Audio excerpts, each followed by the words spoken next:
இந்த வீடியோவில் நம்ம பயிற்சி 1.4 இருக்கிற சம்ஸ் பார்க்க போகிறோம். ஃபர்ஸ்ட் இது பாருங்க, கொடுக்கப்பட்ட வகுத்தல் கூற்றுகளை நிறைவு செய்க. இது வந்து -40 வகுத்தல் டேஸ் ஈக்குவல் டு 40. நம்ம இந்த இடத்துல கண்டுபிடிக்கிறத வந்து எக்ஸ்ன்னு வச்சுக்கிறோம். இது எப்படி எழுதுவோம்? -40/x equal to 40. வகுத்தல்ல இருக்க எக்ஸ் ஈக்குவல் டு அங்கிட்டு போகும்போது பெருக்கலாம் மாறுமா? -40 ஈக்குவல் டு 40 இன்ட்டு எக்ஸ்ன்னு எழுதுமா. இப்போ நமக்கு எக்ஸோட மதிப்பு தான் தேவை. அப்போ எக்ஸை வச்சுட்டு இந்த சைடு பெருக்கல்ல இருக்க 40 ஈக்குவல் டு அங்கிட்டு போகும்போது வகுத்தல்ல மாறும். -40/40 ஈக்குவல் டு எக்ஸ். இப்போ இது கேன்சல் ஆயிரும். -1ன்னு கிடைக்கும் ஆன்சர். அடுத்து ரெண்டாவது பாருங்க, 25 வகுத்தல் டேஸ் ஈக்குவல் டு -5. இதுதான் கண்டுபிடிக்கணும். நம்ம இதை எக்ஸ்ன்னு வச்சுக்கிடுவோம். இப்போ 25/x ஈக்குவல் டு -5. இந்த எக்ஸ் வகுத்தல்ல இருக்க ஈக்குவல் டு அங்கிட்டு போகும்போது பெருக்கல்ல மாறும். அதை எப்படி எழுதும்? 25 equal to -5 into X. X தான் கண்டுபிடிக்கணும். அப்போ இந்த -5, அதாவது பெருக்கல்ல இருக்க -5 ஈக்குவல் டு அங்கிட்டு போகும்போது வகுத்தல்ல மாறும். 25/-5 ஈக்குவல் டு எக்ஸ். இப்போ அடிச்சோம்னா 5 5 25. இங்கே மைனஸ் இருக்குது, ஒரு இதில் மட்டும் மைனஸ் இருக்குது. அப்போ ஆன்சர் வந்து -5ன்னு வரும். அடுத்து மூணாவது பாருங்க, டேஸ் வகுத்தல் -4 ஈக்குவல் டு 9. இதை வந்து கண்டுபிடிக்கணும். எக்ஸ்ன்னு வச்சுக்கிடுவோம். x/-4 equal to 9. நமக்கு எக்ஸோட மதிப்பு தான் தேவை. எக்ஸை மட்டும் வச்சுக்கிட்டு வகுத்தல்ல இருக்க -4 ஈக்குவல் டு இங்கிட்டு போகும்போது பெருக்கல்ல மாறும். இப்போ 9 ஏற்கனவே இருக்குது. 9 இன்ட்டு -4ன்னு எழுதுவோம். இப்போ எக்ஸோட மதிப்பு -36. அடுத்து நாலாவது சம் வந்து -62 வகுத்தல் -62 ஈக்குவல் டு என்னன்னு கேட்டிருக்காங்க. இப்போ -62/-62 மைனஸ் கேன்சல் ஆயிரும். 62 அடிச்சோம்னா நமக்கு ஆன்சர் வந்து 1ன்னு கிடைக்கும். அடுத்து ரெண்டாவது பாருங்க, சரியா தவறா என கூறுக. ஃபர்ஸ்ட் இது வந்து -30 வகுத்தல் -6 ஈக்குவல் டு -6ன்னு கொடுத்துருக்காங்க. இப்போ -30 வகுத்தல் -6ன்னு எழுதுவோமா. அந்த மைனஸும் கேன்சல் ஆயிரும். 1 6 6 30. நமக்கு ஆன்சர் வந்து 5ன்னு கிடைக்கும். அப்போ இது வந்து தவறு.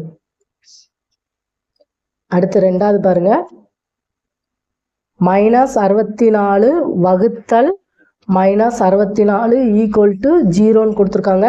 இதுவும் தவறு. ஏன்னா -64/-64ன்னு போட்டால் மைனஸ் கேன்சல் ஆயிரும். 64 அடித்தோம்னா நமக்கு ஆன்சர் வந்து 1ன்னு கிடைக்கும். அடுத்து மூணாவது, பின்வருவனவற்றின் மதிப்பை காண்க. ஃபர்ஸ்ட் வந்து -75 வகுத்தல் 5ன்னு கொடுத்துருக்காங்க. 5 அடிச்சோம்னா 1 5 மிச்சம் 2 5 25. இல்லை மைனஸ் சிம்பிள் இருக்கு, மைனஸ் போட்டுருவோம். -15. அடுத்து ரெண்டாவது வந்து -100 வகுத்தல் -20. இப்போ -100/-20. மைனஸ் கேன்சல் ஆயிரும். 0 கேன்சல் ஆயிரும். 1 2 2 10. இப்போ ஆன்சர் வந்து 5. அடுத்து மூணாவது பாருங்க, 45 வகுத்தல் -9. இப்போ 45/-9 போடுவோம். 9 அடிச்சோம்னா 1 9 9 45 கீழே -1. அப்போ ஒரு இதில் ப்ளஸ், ஒன்றில் வந்து மைனஸ். அப்போ ஆன்சர் வந்து -5ன்னு வரும். அடுத்து நாலாவது பாருங்க, -82 வகுத்தல் 82. இப்போ -82/-82. 1 82 மேலேயும் அடித்தோம்னா 1ன்னு வரும். மைனஸ் சிம்பிள் இருக்கனால -1. இப்போ ஆன்சர் வந்து -1. அடுத்த சம் பாருங்க, இரு முழுக்களின் பெருக்கற் பலன் -135. ஓர் எண் -15 எனில் மற்றொரு எண் என்னன்னு கேட்டிருக்காங்க. இப்போ x இன்ட்டு ஒய் வந்து -135. ஏன்னா இரு முழுக்களின் பெருக்கற் பலன் சொல்லிட்டாங்க. இப்போ ஒரு எண்ணு கொடுத்துட்டாங்க -15. இன்னொரு எண் கண்டுபிடிக்கணும். ஒய் ஈக்குவல் டு இந்த -135. இப்போ ஒய் தானே தேவை. இப்போ ஒய்யை மட்டும் வச்சுக்கிட்டு -15 வந்து ஈக்குவல் டு அங்கிட்டு போகும்போது வகுத்தல்ல மாறும். -135/-15. இப்போ மைனஸ் கேன்சல் ஆயிரும். 3 அடிச்சோம்னா 5 15. இது வந்து 4 12 மிச்சம் 1 5 15. அடுத்து 5 அடிச்சோம்னா 1 5 9 45. அப்போ ஆன்சர் வந்து 9. இது ஏன் எக்ஸ் இன்ட்டு ஒய்ன்னு போட்டிருக்கோம்னா இரு முழுக்களின் பெருக்கற் பலன் -135 கொடுத்துருக்காங்க. அதனால தான் எக்ஸ் இன்ட்டு ஒய்ன்னு போட்டிருக்கோம். ஒரு எண்ணை வந்து -15, இன்னொரு எண்ணை வந்து கண்டுபிடிக்கணும், அதை வந்து ஒய்ன்னு வச்சுக்கிருக்கோம். இப்போ ஒய் கண்டுபிடிக்கணும்னா ஒய்யை மட்டும் வச்சுட்டு பெருக்கல்ல இருக்க -15 ஈக்குவல் டு அங்கிட்டு போகும்போது வகுத்தெல்லாம் மாறும். இப்போ நமக்கு ஆன்சர் வந்து 9ன்னு வரும். அடுத்து பாருங்க, ஓர் இடத்தில் வெப்பம் சீராக குறைகிறது, மேலும் 8 மணி நேர இடைவெளியின் போது வெப்பம் 24 டிகிரி செல்சியஸ் குறைந்தது எனில் ஒவ்வொரு மணி நேர இடைவெளியிலும் குறைந்த வெப்பத்தின் அளவு என்னன்னு கேட்டிருக்காங்க. இப்போ 8 மணி நேரத்துக்கு 24 டிகிரி செல்சியஸ் குறைஞ்சிருக்கு. அப்போ 1 மணி நேரம் கேட்கும்போது 24/8, ஏன்னா 24 8ஆல் வகுப்போம். அப்போ அடித்தோம்னா நமக்கு ஆன்சர் வந்து 3 டிகிரி செல்சியஸ்னு வரும். ஒவ்வொரு மணி நேரத்துக்கும் 3 டிகிரி செல்சியஸ் வந்து குறைஞ்சிக்கிட்டே இருக்கும். அடுத்த சம் பாருங்க, ஒரு மின்தூக்கி சுரங்க வாயிற்குழியில் 5 மீட்டர்/நிமிடம் என்ற வீதத்தில் கீழ் நோக்கி செல்கிறது. தரைமட்டத்தில் இருந்து மேலே 15 மீட்டரிலிருந்து மின்தூக்கி செயல்படுகிறது எனில் -250 மீட்டர் கீழ் நோக்கி செல்ல ஆகும் நேரம் என்னன்னு கேட்டிருக்காங்க. அதாவது மின்தூக்கி வந்து 5 மீட்டர்/நிமிடம் என்ற வீதத்தில் வந்து கீழ் நோக்கி செல்லுது.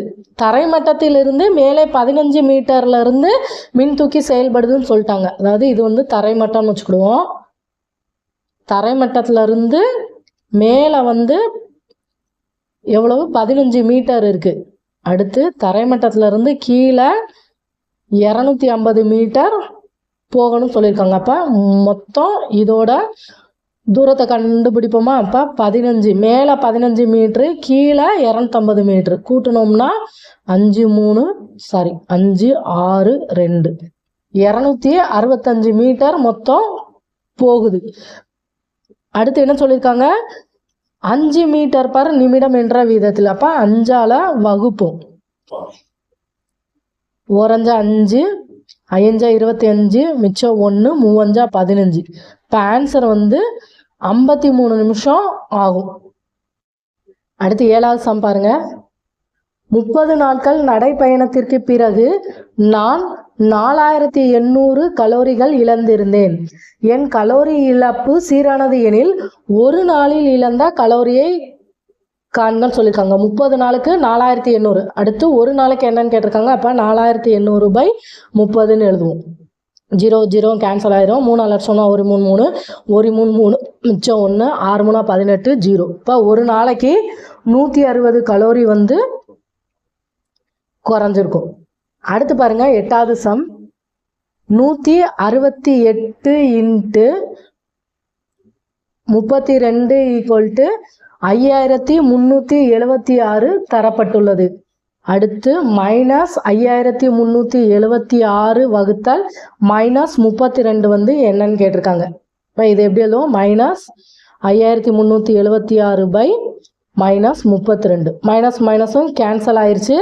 இங்கே வந்து ஏற்கனவே 168 தானே, ஏன்னா இந்த பெருக்கல்ல இருக்க 32 ஈக்குவல்ட்டுக்கு அங்கிட்டு போகும்போது வகுத்தெல்லாம் மாறும். இப்போ 5376/32 வந்து நமக்கு மதிப்பு வந்து 168. அடுத்து 9வது பாருங்க, -20ல் எத்தனை -4 உள்ளதுன்னு கேட்டிருக்காங்க. இப்போ வகுக்க சொல்லியிருக்காங்க. -20/-4. மைனஸும் கேன்சல் ஆயிரும். 4ஆல் அடிச்சோன்னா 1 4 4, 5 4 20. அப்போ மொத்தம் 5 4 இருக்கும்.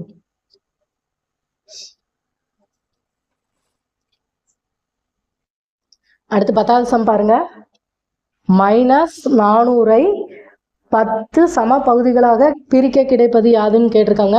இப்போ நம்ம வகுப்போம். -400/10. 0 0 கேன்சல் ஆயிரும். அப்போ ஆன்சர் வந்து -40ன்னு கிடைக்கும். அடுத்து 11 பாருங்க, பின்வருவனவற்றுள் எது ஒரு முழுவை குறிக்காது? எது முழுவை குறிக்காதுன்னு கேட்டிருக்காங்க. அப்போ முழு அல்லாதது எதுன்னு கேட்டிருக்காங்க. ஃபர்ஸ்ட் வந்து 0 வகுத்தல் -7. இப்போ 0/-7னா நமக்கு 0ன்னு தெரியும். அடுத்து 2வது பாருங்க, 20/-4. இப்போ நமக்கு -5ன்னு கிடைக்கும். ஒரு 4 4 5 20, ஒரு இதில் மைனஸ் இருக்கனால -5. அடுத்து மூணாவது பாருங்கள், -9/3. இப்போ -9/3னா நமக்கு -3ன்னு கிடைக்கும். நாலாவது வந்து 12/5. இப்போ இதை அடிக்கும்போது நமக்கு பின்னத்தில் கிடைக்கும். அப்போங்கும்போது இது வந்து முழு அல்ல. அடுத்து 12வது பாருங்க, -16/4க்கு சமமானது எதுன்னு கேட்டிருக்காங்க. ஃபர்ஸ்ட் வந்து மைனஸ் பிராக்கெட்குள்ள -16/4. இப்போ இதை பாருங்க, -16/4 தான் நமக்கு மதிப்பு வந்து -4ன்னு கிடைக்கும். இப்போ இதை செக் பண்ணலாமா? ஃபஸ்ட்டு ப்ராக்கெட்குள்ளே தான் செய்யணும். -16/4னா ஏற்கனவே மைனஸ் வெளியில் இருக்குது, -16/4. இப்போது நமக்கு மைனஸ் ப்ராக்கெட்குள்ளே -4ன்னு வரும். இப்போது நமக்கு மைனஸும் ப்ளஸ் ஆயிரும், +4ன்னு கிடைக்கும். அப்போ இது வராது. ரெண்டாவது வந்து -16/-4. இப்போ இதுவும் கேன்சல் ஆயிரும், மைனஸ் அடுத்து அடிச்சோம்னா ஒரு 4×4 +4. அடுத்து மூணாவது பாருங்கள், 16/-4. இப்போ வந்து ஒரு 4 4 16, ஒரு இதில் மைனஸ் இருக்குது. அப்போ -4ன்னு கிடைக்கும் மதிப்பு.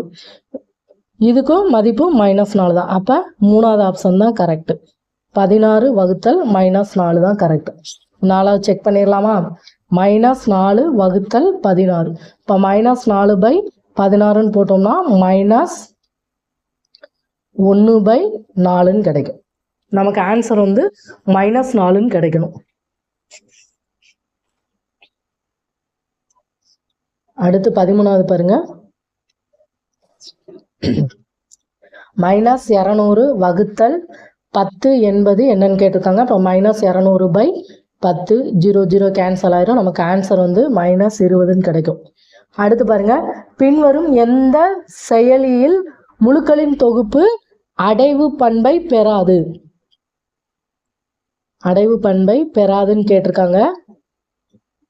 ஃபர்ஸ்ட் இது வந்து கூட்டல், ரெண்டாவது வந்து கழித்தல்,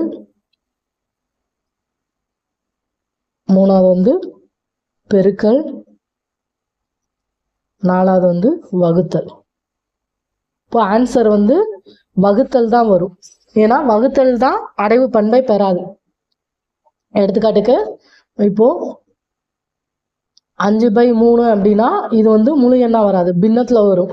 அதாவது கலப்பு பின்னத்தில் வரும். 1 2/3ன்னு வருமா? அப்போ 1 3 3 4 5, 5/3ன்னு வரும். இது எல்லா இதுக்குமே அப்படி கிடையாது. சில நம்பருக்கு அது வந்து முழு எண்ணா வராது. அப்போங்கும்போது வகுத்தல் தான். ஏன்னா கூட்டலுக்கு அடைவு பண்பை நிறைவு செய்யும், கழித்தல் அடைவு பண்பை நிறைவு செய்யும், பெருக்கலும் அடைவு பண்பை நிறைவு செய்யும். வகுத்தல் தான் அடைவு பண்பை பெறாது.